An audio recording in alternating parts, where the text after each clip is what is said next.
जो आपने पढ़ा वो आपके दिमाग में सिर्फ पहुंचा, वहां रुका नहीं। कुछ सवाल तो ऐसे होते हैं जो देखने से बचत, पर देखने से ही काम हो जाएगा, ठीक है। ऐसे पुराना काम को भी लिस्ट बना के चलते जाएंगे। 4 classes how to manage. Sir ये हमारे मन में डाउट आ रहा है कि कैसे करें सर इनको मैनेज, है ना। तो देखो कुछ कुछ बातें, एक सिंपल सी जो बात आपको समझ में आई होगी वो ये समझ में आ गई होगी कि अब हमारे पास में टाइम का जो है वो क्रंच है। क्रंच समझ में आते हो? क्रंच मतलब कमी, ठीक है। We have less time. अब हमारे पास में टाइम कम है और प्लस अगर आप लोड की बात करो तो लोड इंक्रीज्ड, बढ़ गया है लोड, ठीक है। तो जब आपके पास में कम टाइम हो और लोड बढ़ जाए तो इसमें जो 2-3 चीजें आप ध्यान रख सकते हो। फर्स्ट इज, ठीक है, try to complete maximum notes, maximum notes inside the class या ड्यूरिंग द क्लास।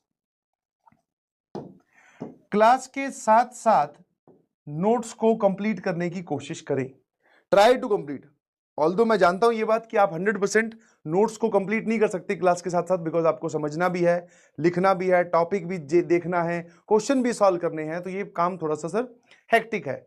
बट जितना आप लिख सको, जितना आपको लग रहा है कि इतना मैंने लिख लिया, शॉर्ट में लिखने की कोशिश करें, मैक्सिमम लिखने की कोशिश करें। उसके बाद में अगर कुछ बच जाता है, लेफ्ट समथिंग, कुछ बच गया, तो उसको रिवीजन, मतलब लेक्चर का जो तुम रिवीजन करते हो, लेक्चर रिवीजन के साथ नोट्स कंप्लीशन, ठीक है। इसके लिए आप 30 मिनट्स पर क्लास निकाल के रखें और 30 मिनट्स पर क्लास, बस इतने में काम हो जाना चाहिए भाई, समझ गए? हाँ, इससे फालतू अगर टाइम लग रहा है तो उसको कम करने की कोशिश करो, स्पीड में थोड़ा लिखो, डाटा लिख लो सवाल का सिर्फ, ठीक है। तो लेक्चर रिवीजन तो आपको करनी है। देखो जो भी आपने पढ़ा एक बार उसको रिवाइज करना जरूरी है, बिकॉज अगर रिवाइज नहीं करोगे तो जो आपने पढ़ा वो आपके दिमाग में सिर्फ पहुंचा, वहां रुका नहीं। तो उसको रोकने के लिए, वहां पर उन चीजों को ग्रैस्प करने के लिए आपको रिवीजन करनी पड़ेगी लेक्चर की, दैट इज 100% मैंडेटरी काम।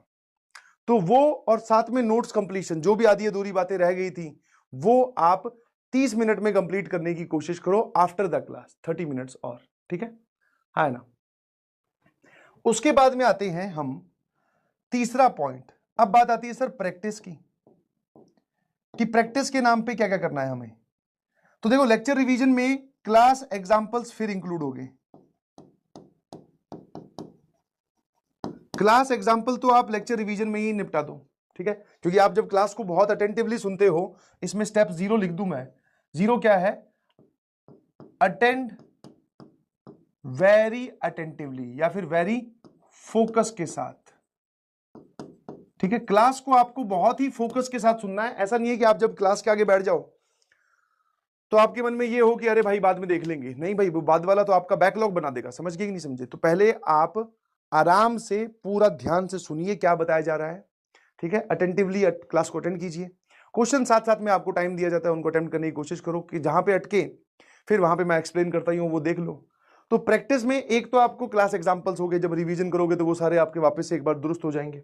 हाँ, बस कुछ कुछ सवाल तो ऐसे होते हैं जो देखने से पता चल जाता है, हाँ यार इस सवाल में सर ने ये बताया था लेक्चर में ऐसे ऐसे करना है, ठीक है। कुछ सवाल ऐसे हो सकते हैं जो कैलकुलेटिव हो, है ना, कि यार इसमें मुझे थोड़ा कम समझ में आया ये वाला क्वेश्चन, तो एक बार मैं इसको दोबारा रीअटेम्प्ट करके देखता हूं रफ कॉपी में, तो उसको रीअटेम्प्ट करूं, ठीक है। अब वो सबकी नीड अलग अलग है, ठीक है। कुछ बहुत ही ऑब्वियस क्वेश्चन होता है, उनको रीअटेम्प्ट करने की जरूरत नहीं है, मात्र देखने से ही काम हो जाएगा, ठीक है। उसके बाद में बात आती है प्रैक्टिस की।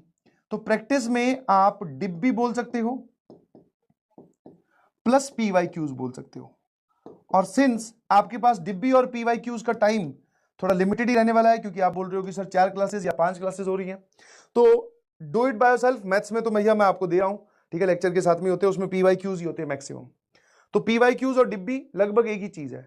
साथ साथ में आपको लग रहा है कि चैप्टर थोड़ा मुझे और अच्छे से काबू में करना है, तो थोड़े आप पीवाईक्यूज बढ़ा सकते हो। पर चैप्टर कम से कम कोशिश करिए 50 ज्यादा पीवाईक्यू आप सॉल्व करें। और ऐसा नहीं है कि वो 50 पीवाईक्यूज में पूरे चैप्टर की बोल रहा हूं, ध्यान रखना। तो पूरा चैप्टर मान लो चलता है हमारा 6 दिन, एक हफ्ते, तो कुछ आपने ड्यूरिंग दिस वीक किया, फिर जब अगला चैप्टर स्टार्ट हो गया तो पिछले वाले पीवाईक्यूज, पिछले वाले चैप्टर के पीवाईक्यूज एक दिन में 45 मिनट निकाल लो, आधा घंटा निकाल लो, आधे घंटे में 10 पीवाईक्यू कर लिए। ऐसे पुराना काम को भी लिस्ट बना के चलते जाए, ठीक है ना। इसी काम को आपको रिपीटेडली करना है, बहुत शिद्दत से करना है, क्योंकि जब एक सिंपल सा रूल काम करता है, या तो आप बहुत सारी चीजें करो कि आपने लेक्चर भी अटेंड किया, नोट्स भी बनाए, फिर आपने रिवीजन भी की, फिर आप पीवाईक्यूज भी कर रहे हो, मॉड्यूल भी सॉल्व कर रहे हो, एक्सरसाइज भी सॉल्व कर रहे हो, है ना। या फिर आप अगर कुछ चीजें कम कर रहे हो, जैसे इसमें मैंने डीपीपी नहीं लिखा, अब DPP person to person vary करता है, आपको लगे कि मेरा बहुत ही वीक जा रहा है, मैं कॉन्सेप्चुअली बहुत वीक हूं, तो फिर आप डीपीपी पे स्विच करो, फिर उनके लिए डीपीपी भी आ जाएगी इसमें। और पीवाईक्यूज तो मस्ट है भाई, ठीक है। मैथ्स के पॉइंट ऑफ व्यू से बोलूं या फिर जेई मेंस के पॉइंट ऑफ व्यू से बोलूं, तो आपको पीवाईक्यूज तो करना ही है सभी सब्जेक्ट्स में। तो दिस इज द लीस्ट जो आपको करना है, ठीक है। और इसको बड़ी ही शिद्दत से करना है, समझ में आया? शिद्दत मतलब कि हाँ, जितने भी पीवाईक्यूज आपने कर लिया, अगर उस टाइप का सवाल कोई पेपर में आए तो सर वो गलत नहीं होगा, चाहे कुछ हो जाए। हाँ, आपने 50 ही सॉल्व किए मान लो, बट हाँ सर जितने हमने किए हर एक से हमने लर्निंग उठाई है। समझे कि नहीं समझे? हाँ है ना। और पीवाईक्यू सॉल्व करते वक्त हो सकता है, जैसे मान लो आपने 50 पीवाईक्यू की बात की, 50 पीवाईक्यू को मैं एक रफ आइडिया लग रहा हूं कि आपसे